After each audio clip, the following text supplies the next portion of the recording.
여러분은 눈이 부시게라는 드라마를 보신 적이 있습니까? 수많은 사람들의 심금을 울리며 종영이 된 드라마인데요.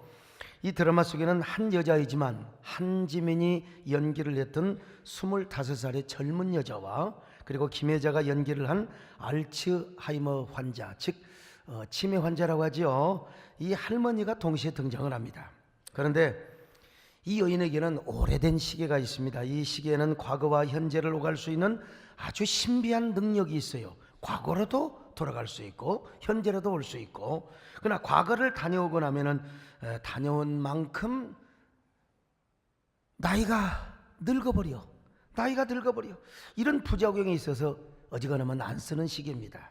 그런데 어느 날 자기가 보는 앞에서 아빠가 교통사고로 죽음을 당하는 과거의 그 끔찍한 현장을 목격하게 됩니다. 여주인공은 너무나 괴로운 나머지 시간 여행을 통해서 어떻게든지 과거로 돌아가서 아버지를 살려보려고 안간힘을 쓰지요.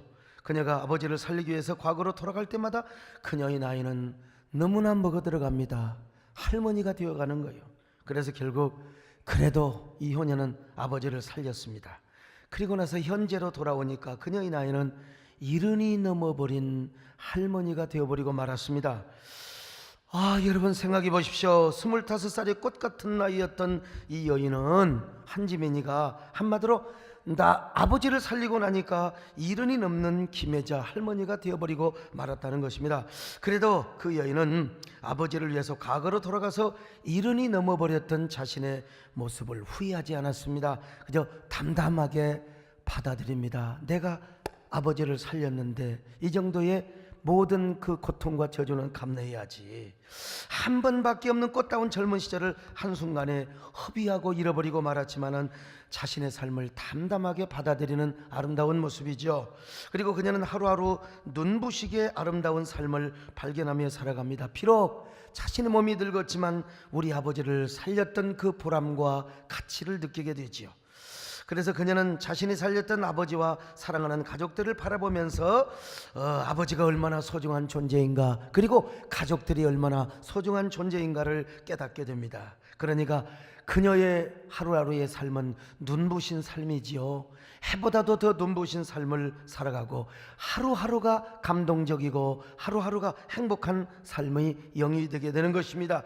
자, 그런데 드라마의 마지막에 아주 극적인 반전이 나와요. 사실 이 여인은 시간 여행을 할 수 있는 신비한 시계를 가지고 있었던 것은 결코 아니었습니다. 치매를 앓으며 아름다운 착각과 상상을 했던 것이죠. 사실은 과거에 자신이 보는 앞에서 교통사고를 당하여 장애를 갖게 된 아들이 있었거든요. 이 아들에 대한 미안함이 항상 있었어요.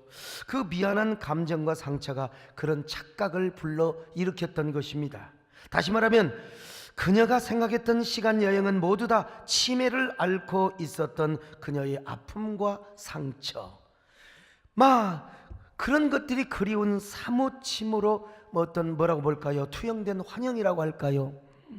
자, 그렇지만 드라마의 마지막 부분에서 결국 모든 가족들이 서로 상처를 치유하며 화해하며 아름다운 사랑을 회복하게 됩니다. 그래서 드라마의 마지막에 나온 여주인공의 나레이션이 많은 사람들의 가슴에 뭉클한 감동을 주었습니다.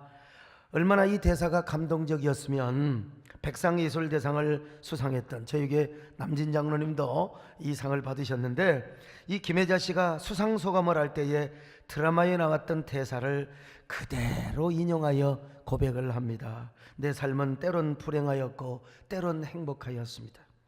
삶이 한낱 꿈에 불과하다지만 그럼에도 살아서 너무나 좋았습니다.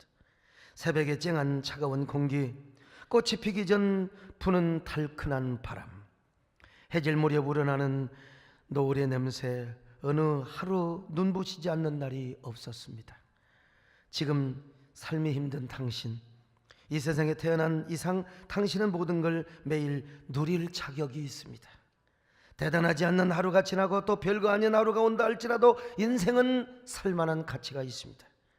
후회만 가득한 과거와 불안하게만 한 미래 때문에 지금을 망치지 마십시오. 오늘을 살아가세요. 눈이 부시게 당신은 그럴 자격이 있습니다. 참 아름다운 대사요. 오늘 여러분, 이 마지막 대사를 들으시고 어떤 생각이 드십니까? 우리 모두는 한 사람 한 사람 모두 다 소중하지 않는 사람이 한 사람이 없습니다. 가족이라는 이름 안에서 여러분들은 소중한 가치고 참으로 여러분 눈부시게 살아갈 그런 자격이 있는 사람입니다. 특별히 우리 가족 가운데도 누가 소중합니까? 나를 낳아주시고 길러주신 우리 부모님이 얼마나 소중한 존재인지 모릅니다. 그러므로 부모님이 소중한 존재라는 사실을 아시고 정말 하나님의 말씀대로 부모님을 잘 공경하고 효도하는 사람은 눈이 부시게 살아가는 사람입니다. 눈부신 삶을 살아가고 있어요. 드라마에서 이런 내용으로 드라마가 전개되지는 않았지만 정말 예수 그리스도 안에서 부모님을 잘 섬기고 공경하는 사람은 하루하루가 눈부신 삶을 살아가는 사람이지요. 그래서 저는 주 안에서 부모님께 효도를 하는 성도님들을 향하여 이런 노래를 불러드리고 싶습니다. 눈이 부시게 아시잖아요. 눈이 부시게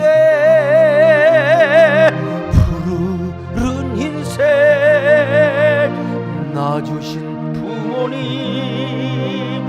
효도를 하자. 저기 저 인생 그 자리 부모님 은혜를 기억하자.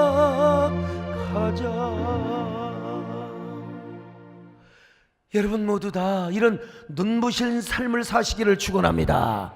눈부신 인생을 사시기를 축원합니다. 이게 바로 뭡니까? 효도하는 인생입니다. 저에게 한 여집사님이 계세요. 성만 이야기하죠, 이 집사님. 그런데 그 집사님 남편은 저에게 잘 안 나오셨어요. 나를 안 좋아해서 그런지 우리 교회 자체가 싫은지 안 나왔어요. 그러나 그 여집사님께서 시아버지를 얼마나 잘 모셨는지 몰라요. 시어머니도 돌아가신 데다가 혼자 되신 시아버지 며느리가, 젊은 며느리가 시아버지 모신다는 게 여러분 얼마나 여간 힘든 일이죠. 그래도 잘 모셨습니다. 게다가 시아버지는 약간의 치매 현상이 왔어요. 예? 그런데도 시아버지를 잘 모시고 주일이면 교회까지 오신 겁니다. 이 모습에 남편이 감동을 먹어버렸던 거예요. 그래서 지금 얼마나 남편도 우리 교회를 잘 나오는지 몰라요. 그러니 저는 그 여집사님을 볼 때마다 진짜 그의 신앙과 삶이 눈부시게 느껴지는 것입니다. 그래서는 그 집사님을 뵐 때마다 이렇게 부릅니다. 집사님, 눈이 부시게 천사 같은 집사님. 시아버지 잘 모셔서 시아버지도 전도하시고 지금은 이제 요양원에 계십니다마는 남편까지 전도해 주셔서 너무너무 고맙습니다. 정말 여러분 그렇지 않습니까? 눈부시게 보인다 이 말이죠. 제가 몇 번 소개한 시이긴 하지만 제가 이 시를 읽을 때마다 참 너무 가슴이 저리기도 하고 아프기도 합니다. 유명한 동화 작가이자 시인인 정채봉 시인, 엄마가 휴가를 나온다면 이라는 시입니다. 하늘나라에 가 계시는 엄마가 하루 휴가를 얻어오신다면 아니 반나절 반시간도 안 된다면 단 5분, 그래 5분만 온대도 나는 원이 없겠다.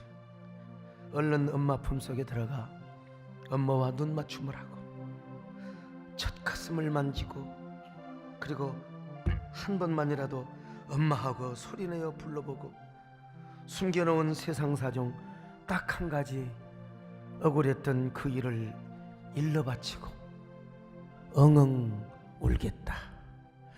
여기서 더 이상 말이 나오면 시가 아니요, 여기서 딱 끝나야 됩니다. 여러분요, 이 시를 읽고 최경화 박사님이라는 분이 아프지 마세요 라고 하는 글을 썼어요. 마지막 부분만 아버지에게 쓴 글인데요, 이 글을 쓰자마자 꼭 한번 아버지를 안아드리러 가야겠다. 시인처럼 아버지의 5분 휴가를 기대하기 전에 지금 5분 동안이라도 당뇨병, 파킨슨병에 도움이 되는 메디칼 요가를 가르쳐드리고 손도 잡아야겠다. 그리고 귓가에 대고 크게 말하리라. 아빠 사랑해요. 제발 오래 살아주세요. 효도할 시간이 너무 부족해요. 그렇습니다. 여러분, 우리에게 아쉬운 것은 효도할 시간이 너무나 부족하다는 것입니다. 그런데 우리는 그걸 깨닫지 못하고 살아가고 있어요. 효도가 눈이 부시는 행위이고 효도할 시간이 너무 짧다는 것을 깨닫지 못하고 살아가고 있어요. 그러니까 부모님이 돌아가시고 난 다음에 불효한 것을 후회하고 또 후회하고 또 후회하게 되는 것입니다. 그러므로 우리가 눈이 부시게 아름다운 효도하는 삶을 살기 위해서는 여러분, 우리가 유년기로 돌아가야 됩니다. 우리 마음이 동심이 되어야 됩니다. 동심. 자, 그래서 여러분, 우리가 유년기 때 이런 노래 많이 불렀지 않습니까? 그러면 이제 동심의 마음을 가지고 부모님을 대하게 되어 있는 것입니다. 그리고 부모님을 향한 마음이 더 깨끗해지게 되는 거예요. 이 노래 아시죠? 한번 같이 불러봐요. 높고 높은 하늘이 말들 하지, 너는 높은 게 더 넓이지, 낳으시고 키우신 어머님 은혜, 푸른 하늘 그보다 높은 것 같아. 어떤 사람은 목사님에게 자꾸 이게 뭐 이런 노래를 설교 시간에 부르세요. 몰라서 그래. 원래 이 노래가 찬송가였어요. 찬송가. 3절에는요 어머님의 은혜를 주시는 사랑의 주님께 감사하며 우리가 감사를 드리자, 이런 가사가 나와요. 그래서 이 노래가 어린이 찬송가에 수록이 됐어요. 과거에 어른 찬송가는 빠지고 감리교 윤춘병 목사님께서 지은 노래인데요, 3절 봐요. 이게 찬송가였다니까요. 산 위로도 바다라도 따를 수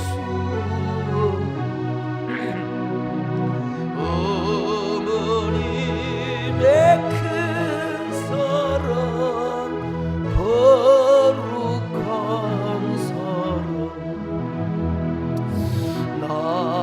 날마다 주님 앞에 감사드리죠. 사랑의 어머님 주신 은혜를. 이거 찬송했다는 거 모르시죠? 그냥 제가 가끔씩 드리는 말씀입니다만 저도 참 후회할 때가 많습니다. 제가 예수 믿고 신학교를 간다고 하니까 저희 아버님이 대노를 하셨어요. 대노를 하시다가 절망도 하시고, 그래서 저 때문에 동네 바깥에 못 나가셨어요. 이놈의 자식 뼈 빠지게 농사지어서 학교 보내놓으니까 예수 믿고 신학교를 간대. 이게 이제 저희 아버님의 수치였지요, 수치. 그러니까 저희 아버지는 저를 달래기도 하고 때리기도 하고, 그러다가 전혀 꺾이지를 않자 당장 나가버리라고. 그때 우리 아버님 좀 이해를, 이놈의 자식이 나를 닮았구만 하고 이제 하셨어야 되는데, 사실 이놈의 자식, 내 자식도 아니야, 꼴도 보기 싫으면 나가버리라고 그냥 얼마나 때리고 그냥 발로 잡아랬던지 어쩔 수 없이 집을 나왔습니다. 물론 저는 저대로 어머니 아버지에게 전도하고 정말 설득 많이 했죠. 그러나 제 편에서도 도저히 그것이 불가능하다는 사실을 깨닫고 언젠가 우리 아버지 어머니 예수 믿게 될 것이다, 내 마음을 알 것이다, 그리고 이제 하염없이 눈물을 흘리며 집에서 나왔지요. 그리고 그 길로 군산에 가서 배회하다가 마침내 이제 광주신학교를 갔어요. 근데 그때만 해도 아직 어린 나이라 제 신앙과 소명감이 내가 대단한 줄 알았죠. 집에서 쫓겨나면서까지 신앙의 지조를 지키고 내가 우리 어머니 아버지의 핍박을 이겼다, 나는 하나님의 소명을 배반하지 않았어. 그리고 이제 군산이나 광주신학교에서 막 굉장히 저를 칭찬했거든요. 야, 저 소강석이 정말 대단한 신앙을 가지고 있는 사람이다. 물론 저는 하나님의 소명의 일을 갔습니다. 제가 가고 싶어서 간 것이 아니라 하나님이 불러서 간 거지요. 제 소명은 제가 선택한 것이 아니라 하나님의 선택이요. 그러니까 저는 하나님의 길을 간 것이지요. 그러나 저는 그때 저희 어머니와 아버지가 얼마나 마음이 괴로웠을까, 그런 걸 많이 생각하지 못했어요. 그때 저는 어머니 아버지의 괴로움을 몰랐단 말입니다. 어머니 아버지가 돌아가신 다음에야 그걸 깨달았어요. 이제 곧 이제 5.18이 돌아오는데요. 사실 제가 5.18 때 거기 있었어요. 제가 죽는 줄 알고 어머니 아버지는 아예 통곡을 하셨어요. 여러분, 부모 마음이 그러는 거지요. 그런데 이러한 그 어머니 아버지의 고통스러운 마음을 제가 돌아가신 다음에야 깨닫게 된 것입니다. 물론 제 상황에서는 최선을 다해서 효도한다고 했습니다. 무엇보다 저는 우리 어머니 아버지 예수 믿고 천국 가게 한 사람입니다. 그리고 살아계실 적에 참 잘 모신다고 하셨는데 특별히 어머니가 아프실 적마다 제가 다 입원시켜드렸고요. 저희 집사람이 가서 간호하고 또 집사람이 없을 때는 간병인 구에다가 모시고, 그래서 우리 어머니가 여러분 오래 사신 거예요. 명보다 오래 사신 겁니다. 여러분, 제가 이제 한 번은 미국을 가서 집회를 가야 됩니다. 어머니가 오늘 내일 하신데 진짜 미국에서는 양보를 못하고, 그런데 갔다 오니까 또 여러분 살아버렸어요. 그래 찾아갔더니 아이고 막내야 내가 어쩌냐 미안해서 다시 살아버렸다이. 아이 당연히 사셔야지요. 그러나 돌아가시고 나서야 옛날 부모님의 마음을 괴롭게 해드린 것을 깨달았어요. 여러분, 저는 하나님의 종의 길을 갔기 때문에 송구스러운 그런 마음 그지없지만, 그래서 저는 때늦게야 후회 아닌 후회를 하고 있습니다. 아이고 어머니 아버지 죄송합니다. 물론 저는 신비한 시계를 차고 다시 과거로 돌아가서 그때 상황이 온다 할지라도 어떨 겁니까? 하나님의 종은 하나님을 선택해야지요. 저는 그 길을 가야지요. 그러나 제가 그래도 하나님의 종이지만 자식으로서 그런 마음을 느끼게 된단 말입니다. 저도 그렇거늘 여러분, 하물며 하나님이 아닌 세상 일로 부모님께 불효를 범하고 불순종을 한 사람은 얼마나 불효막심한 그런 송구함이 가슴속에 막 그냥 복받쳐 오르겠습니까? 그래서 언젠가 저에게 제발 목사님 5월 되면 이 효도 설교하면 내 마음이 막 짓누릅니다. 아유 그 시댁 식구들 때문에 제발 좀 설교 좀 살살 해주세요. 저에게 찾아와서 야이로를 썼던 사람이 있습니다. 제가 그분에게 이렇게 얘기했어요. 집사님 마음 충분히 이해합니다. 그러나 부모님이 돌아가시고 나면 반드시 후회할 거예요. 아무리 시어머니가 마음에 안 들어도 내 남편을 낳아준 어머니 아닙니까? 그리고 내 자식들도 시어머니 시아버지부터 나왔다니까. 거기서 나온 거야. 그러니 남편을 보고 자식을 봐서 최소한의 효도를 해야 됩니다. 여러분 제가 잘 가르쳤죠. 물론 시어머니도 며느리한테 잘해야 됩니다.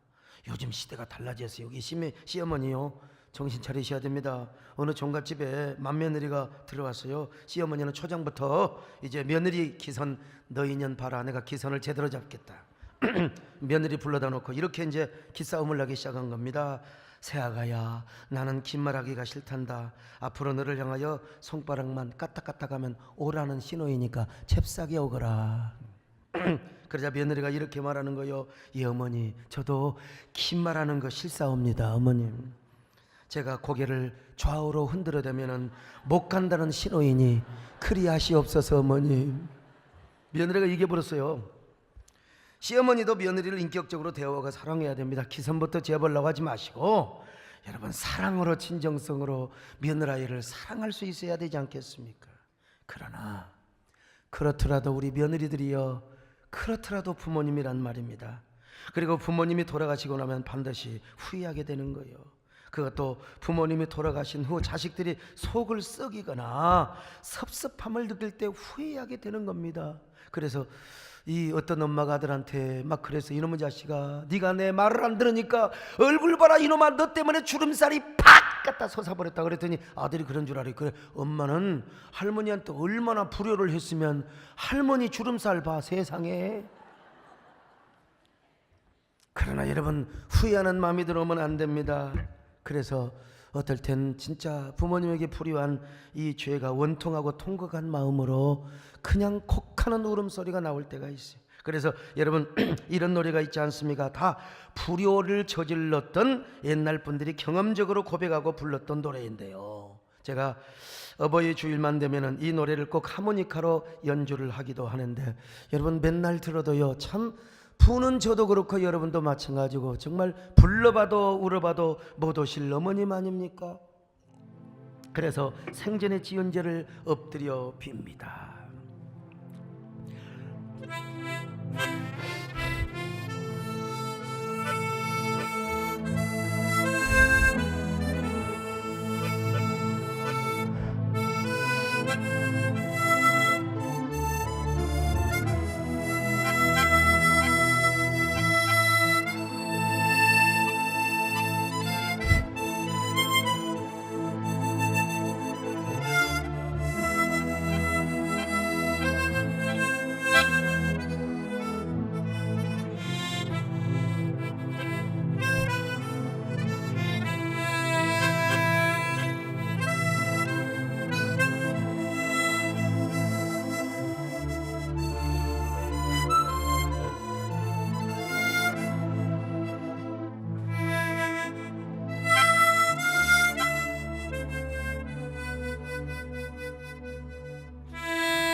그런데 여러분, 부모님이 돌아가시고 나면 왜 후회하고 통곡을 하는가?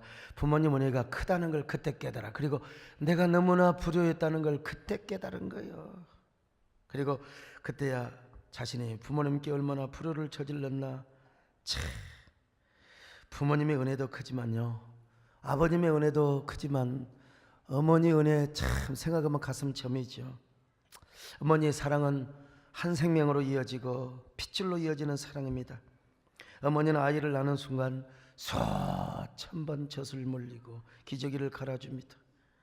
그때마다 단 한 번도 불평하죠. 아이, 저희 딸이 시가서 애를 낳고 또 애를 또 가졌어요. 아직 돌도 안 지나갔는데.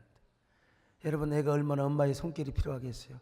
그래도 지 몸도 귀찮은데 지 새끼라고 한 번도 불평한 적이 없어. 짜증내본 적이 없어요. 참, 이런 걸 보면서 은혜가 됩니다. 은혜가 됩니다. 여러분, 이 세상에서 하나님 다음으로 나에게 가장 큰 은혜를 베풀어 주신 분이 바로 누굽니까? 어머니입니다. 어머니. 하나님의 사랑이 어머니 사랑을 통해서 표현되고 나타난 바 되었다고 할 수 있거든요. 이러한 어머니의 은혜를 정말 가슴 깊이 깨달았던 한 남자가 있습니다. 그는 음악의 천부적 재능을 가지고 태어난 사람이요, 일본으로 음악 공부를 하러 갔습니다.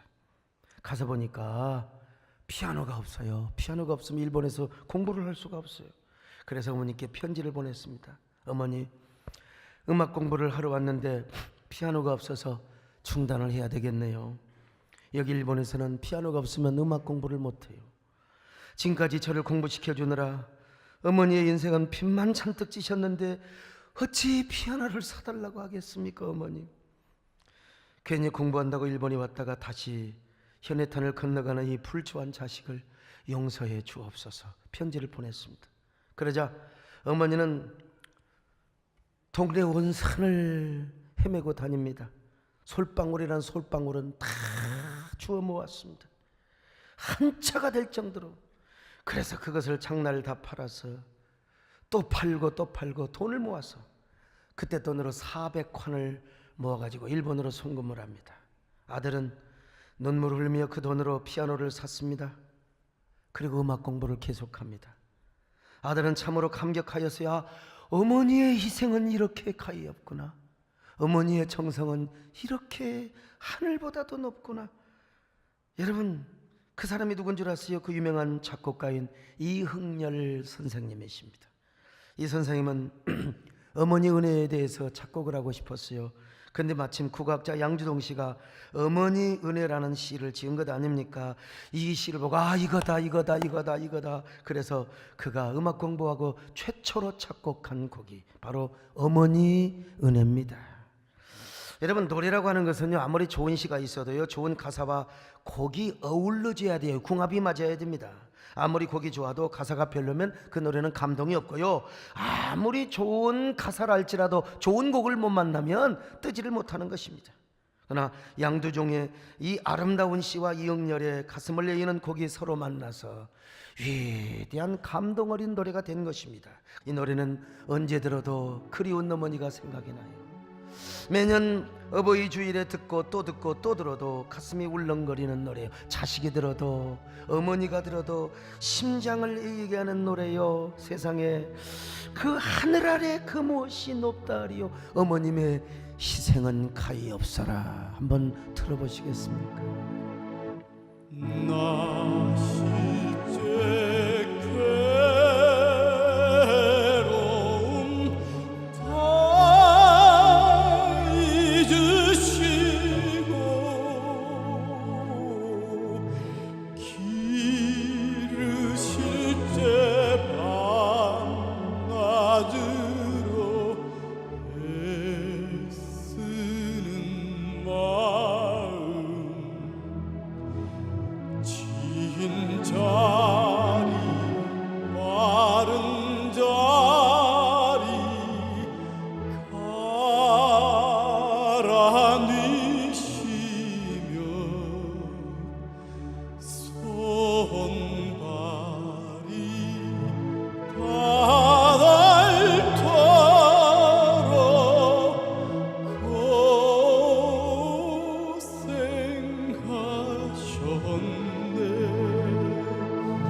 하늘 아래 그 무엇이 높다리요.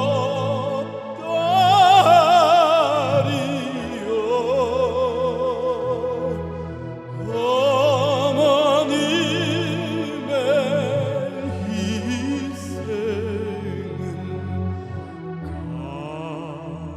가히 없어라.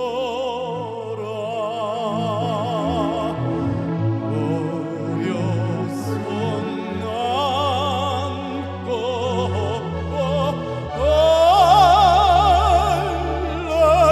알아주시고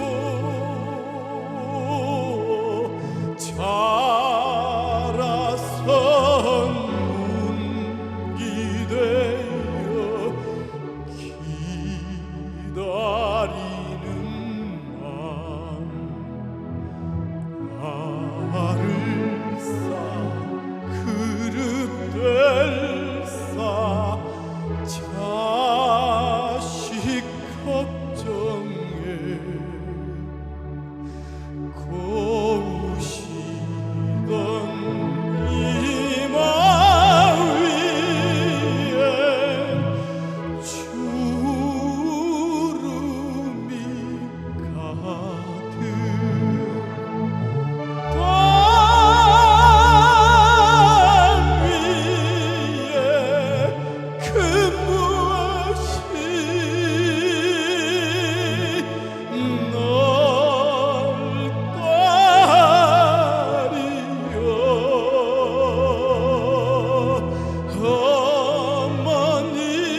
어머님의 정성은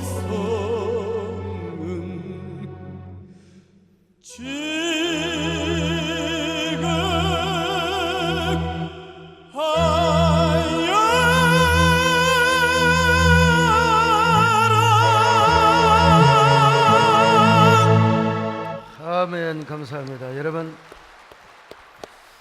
우리 박종 목사님 정말 노래 잘해요. 제가 아는 한 이 어머니의 은혜를 이렇게 잘 부른 사람을 내가 본 적이 없습니다. 지금까지 이런 노래는 없었다. 정말입니다, 여러분. 왜 더 잘하느냐? 노래도 잘하지만 우리 박 목사님도 사춘기 시절에 어머니 아버지의 속을 묻어니도 썩이었거든. 참 우리 박종 목사님 얼마나 참 감사한지 알 수가 없어요. 우리 박종 목사님을 낳아주시고 길러주신 어머니 아버지, 장로님 권사님인데 지금도 살아계세요. 여러분 이 자리에 안 계시면 박수 한번 하십시다. 할렐루야. 여러분, 우리가 왜 효도를 해야 합니까? 성경은 딱 한마디로 하나님의 창조 섭리요 천륜 때문에 효도를 하는 거예요. 하나님께서 부모님과 우리와의 관계를 천륜의 관계로 맺어 주셨어요. 그 천륜의 은혜를 알고 자발적으로 부모님께 효도를 하는 거예요. 천륜의 관계가 무엇입니까? 창조주 되시는 우리 하나님께서 당신의 절대 주권으로 부모 자식 간에 맺어주신 이 생명의 이음매의 관계를 천륜이라고 하는 거예요. 이 천륜 때문에 부모님은 하나님의 섭리 안에서 한 생명을 잉태하고 한 생명을 탄생시킵니다. 그리고 그 생명을 정성껏 양육하지요. 그러면 자녀는 부지런히 자라서 부모님의 은혜를 알고 부모님의 모든 그러한 그 사랑을 기억하면서 효도를 하도록 하는 것, 이게 바로 뭡니까? 천륜입니다.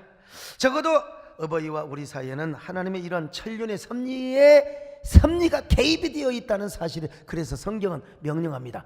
효도를 하라고 명령을 하는 거예요. 출애굽기 20장 12절 같이 보실까요? 시작. 내 부모를 공경하라. 그리하면 내 하나님 여호와가 내게 준 땅에서 내 생명이 길리라. 에베소 6장 1절 같이 보실까요? 시작. 자녀들아, 주 안에서 너희 부모에게 순종하라. 이것이 옳으니라. 그렇습니다. 그래서 어느 교회에서 어버이 주일에 목사님이 설교를 하시다가 여러분 다 핸드폰 다 꺼내세요. 핸드폰 다 꺼내서 우리 사랑하는 부모님, 우리 부모님께 공경하는 문자를 한번 보내드립시다. 그래서 교인들이 핸드폰을 꺼내가지고 부모님께 이제 감사의 문자를 내는데 어느 한 며느리가 시어머니 시아버지에게 다음과 같은 내용의 글을 보내려고 했습니다. 어머니 아버님 오래 사세요. 오래 사세요. 얼마나 훌륭한 며느리입니까? 그래서 내가 글을 치는데 이게요 시읒자를 니은자로 모르고 그냥 바쁘게 지니까 빨리 지니라고. 그래서 이제 어떻게 쳤냐면 어머님 아버님 오래오래 사네요.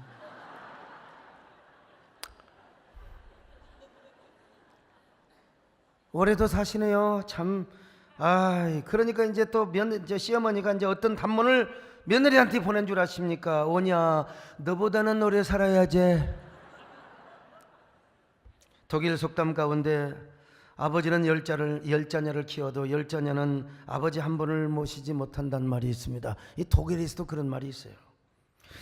여러분, 우리 가운데 이런 불효자가 나오면 되겠습니까?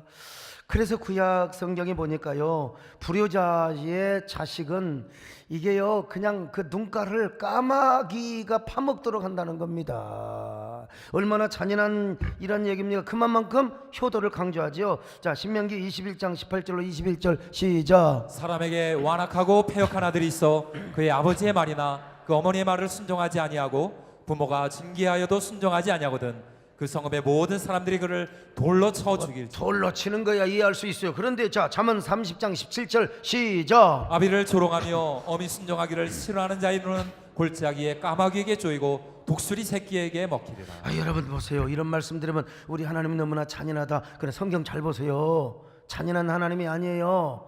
어디 설교 시간에 좋은다고 저 눈가는 까마귀가 파먹도록 하거라 이런 거 없습니다. 여러분요, 설교 시간에 좋은다고 독수리 새끼가 그 눈가를 먹으라 그런 말이 없습니다. 여러분, 불효자에게만 이런 걸 제한적으로 말씀하신 거예요. 그만큼 우리 하나님이 불효를 별로 기뻐하지 않는다는 것, 불효를 싫어하신다는 것입니다. 여러분, 얼마나 불효하는 모습을 싫어하시고 마음 아파하시면 그렇다는 것이에요. 반대로 효도하는 자에게는 복을 주신대요. 복을 주신대요. 출애굽기 20장 12절 보실까요? 시작. 내 부모를 공경하라. 그리하면 내 하나님 여호와가 내게 준 땅에서 내 생명이 길리라. 에베소 6장 2절로 3절 같이 봅니다. 시작. 내 아버지와 어머니를 공경하라. 이것은 약속이 있는 첫 계명이니 이로써 내가 잘 되고 땅에서 장수하리라. 효도하는 자에게 복을 주십니다. 여러분들 축복의 주인공이 되시기를 주의 이름으로 축원합니다. 저 말하기 부끄럽지만 사실 저도 하나님께서 효도를 보시고 저에게도 복을 주셨지 않나 이런 생각을 해봅니다. 우리 정권사님은 저를 낳아주시고 길러주신 분 아니지만 영적인 면에서 저에게 육적인 부모님 못지않게 정말 희생하고 조그마한 집 바쳐서 우리 세대된 교회 이렇게 개척하도록 도와주셨죠. 더더구나 제가 이제 화순 배감리와 또 광주에서 서울로 신학교를 다닐 때 금요일이나 토요일날 이제 내려가거든요. 그때만 해도 집사람은 저하고 절대 결혼 안 한다고 그냥 내가 전화만 했다면 미쳐서 쳤어 그랬답니다. 에이씨. 그런데 제가 서울에 있을 때 이제 우리 권사님 하나밖에 없는 아들인데 배영수는 어떻게 하느냐? 된장하고 그다음에 또 이 김치하고 그다음에 장하고 이렇게 밥을 먹이는 거예요. 근데 제가 서울에서 내려오면은 주혜종이라고 콩나물, 홍합, 그리고 그때 제가 제일 좋은 게 뭔 줄 아세요? 오뎅입니다. 오뎅. 오늘 점심 오뎅 먹읍시다. 오뎅. 오뎅 국물 죽여줍니다. 정말. 저는 이렇게 경부선 호남선 이렇게 다니면서 꼭 휴게소에서 뭘 먹느냐? 오뎅을 먹습니다. 아주 그냥 죽여줍니다, 여러분요. 그 시원한 국물 말이요. 근데 제가 이제 우리 정건사님이 반찬을 만들어서 이제 그러면 우리 배영수가 아이고 우리 전사님 오는 날은 설날이고 추석날 같다고. 그런데 우리 권사님은 주의 종을 섬기던 그런 습관이 있잖아요. 영수한테 영수야 오뎅하고 홍합 건더기는 전도사님이 드셔야 되고 너는 국물이나 처먹으라이. 여러분 제가 그렇다고 어떻게 배영수 내가 같이 나눠 먹지요? 내가 같이 혼자만 먹습니까? 나 그런 사람 아니라는 거 다 아시잖아요. 하지만 그렇게 권사님이 저를 주의 종으로 잘 섬겨주셨어요. 제가 지금 그걸 기억하지요. 그래서 우리 배영수 장로가 어지간히 성질내도 제가 그냥 비껴버립니다. 그냥 그때 시절이 기억이 나서 제가 참지요. 그래서 제가 우리 정권사님 천국 가실 때까지 잘 모시려고 합니다. 지금까지 권사님이 달라고 한 거 내가 거절해 본 적이 없습니다.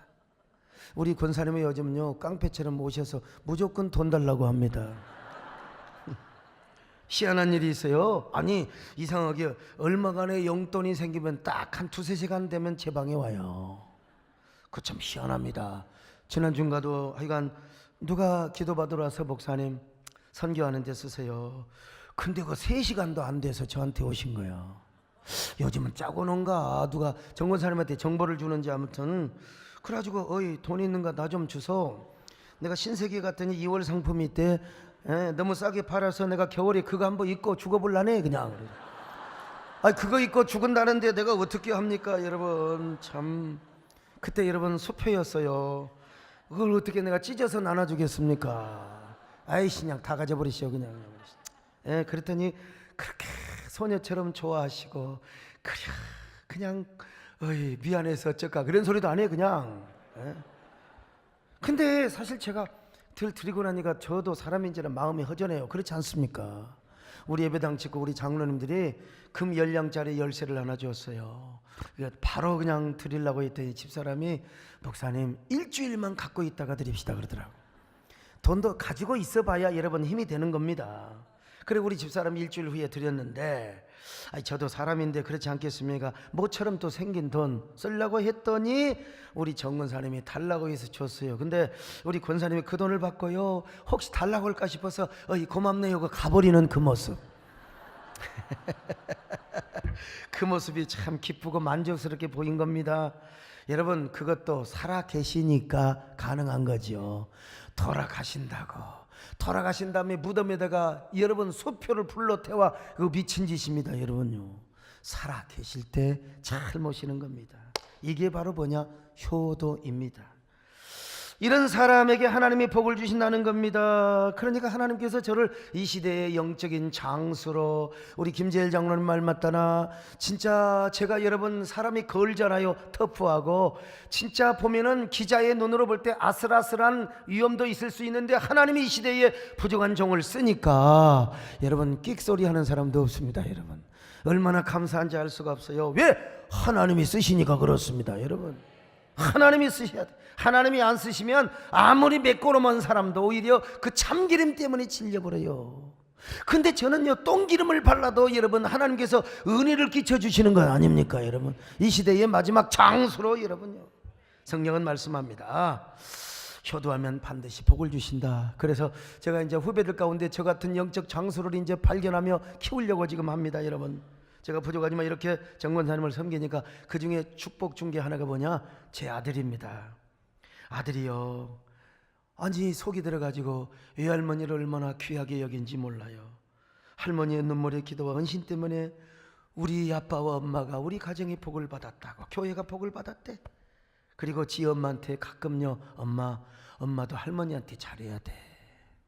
이런 아들이 어디가 있습니까? 응? 너나 잘해라 이 새끼야. 우리 집사람이 혹시 그런다 한들 그 아들이 말을 듣고 깨달음이 오는 거 아닙니까? 나는 그 자체만으로도 야 이게 하나님의 은혜고 이게 축복이구나. 그러나 여러분 불효자 이 자식한테는 복을 줄 수가 없어요. 자식이 속을 썩이고 자식이 안 됩니다. 여러분요 자녀가 뭔 일이 될 듯 하다가 안 됩니다. 그런데도 깨닫지를 못해. 언제? 나이 먹어서 이제 깨닫게 되는 거예요. 여러분, 그래도 후회하는 길을 선택하시겠습니까? 그래도 끝까지 후회하는 길을 걸어가시겠습니까? 아닙니다. 우리는 후회하지 않을 길을 절대로 걸어가야 됩니다. 바로 그 길이 무엇입니까? 부모님을 공경하는 거예요. 그리스도 예수 안에서. 여러분, 우리 예수님도 육신에 모친 마리아를 위하여 12 제자 가운데 사도 요한에게 장수의 축복을 준 거예요. 다른 제자들은 다 순교당하여 죽었어요. 그분들은 그분들의 축복이죠. 그러나 사도 요한은 예수님의 어머니를 모시는 그러한 값으로 95세가 넘는 장수의 축복을 살도록 하나님이 축복해 주신 거예요. 자, 요한복음 19장 26절 보실까요? 시작. 예수께서 자기의 어머니와 사랑하시는 제자가 곁에 서 있는 것을 보시고 자기 어머니께 말씀하시되 여자여 보소서 아들이니다 하시고. 그렇습니다. 그래서 사도 요한이 기나긴 장수의 축복을 받았습니다. 물론 효도는 주 안에서 해야 됩니다.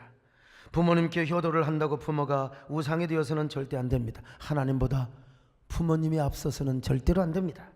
주 안에서 해야지요. 그래서 주기철 목사님은 감옥 생활을 하기 때문에 늙으신 어머님께 효도를 하고 싶어도 할 수가 없어요. 감옥에 갇혀서 그는 하나님을 섬기고